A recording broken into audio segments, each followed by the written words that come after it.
Poštovani gledatelji, prekidamo program zbog alarmantnih vijesti koje stižu u našu redakciju. Globalno zahlađenje zahvatilo je Sredozemlje. Poremećaj toka golfske struje izazvao je plimni val koji je već probio Gibraltarski prag i preplavio obale Portugala, Španjolske i Francuske.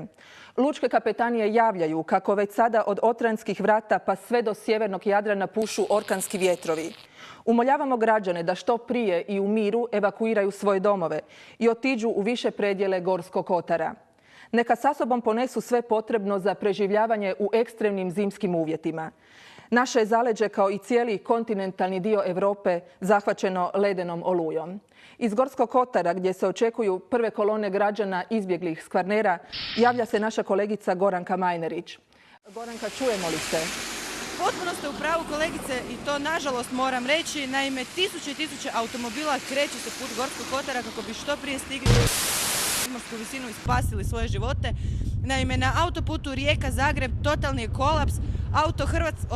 Hrvatski autoklub. Ja se ispričavam ako se slučajno slabije čujemo. Ja sam stala u jednu zavjetrinu kako bi uopće mogli razgovarati. Naime, svi centri za obavješćivanje, svi centri koji su se mogli dići na noge su to i učinili. Svima se pomaže, svi se spašavaju, no ne zna se do kada će to trajati. Samo se nadamo što kraće. Nadamo se da vi imate podrobnije neke informacije. Ukoliko se mi slučajno ne čujemo ponovno, nadamo se da ćete vi uspjeti obavijestiti gledatelje o onome što se događa u Gorskom kotaru, a mi ćemo se potruditi da sve ekskluzivne snimke koje ćemo snimiti, jer kako smo nažalost čuli, ima već i prvih žrtava, da što prije objavimo program. Hvala ti, Goranka. Ispričavamo se zbog tehničkih smetnji u prijemu iz Gorskog kotara. A sad se ponovno selimo na Jadran. Upravo smo primili snimke orkanske bure koja je zahvatila Kvarner. Od vijesti o potopljenim brodicama i prvim žrtvama olujnog nevremena. Iz Županijskog centra za obavješćivanje javljeno je kako su Krčki most i Jadranska magistrala zbog nezapamćenih vremenskih neprilika zatvoreni za sav promet. Jadranski otoci odsječeni su od svijeta jer su trajektne linije prekinute, a telekomunikacijski odašiljači srušeni orkanskim vjetrom.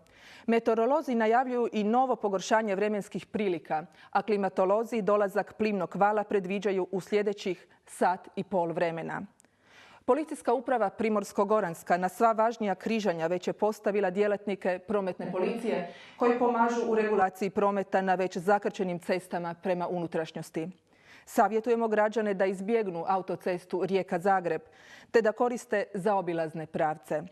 Za sve detaljnije informacije o prohodnosti prometnica građani mogu kontaktirati Hrvatski autoklub na telefon 051 224 857 65 15 A gledateljima premijere filma The Day After Tomorrow Rijeka kino i Continental film preporučuju da mirno ostanu sjediti na svojim mjestima.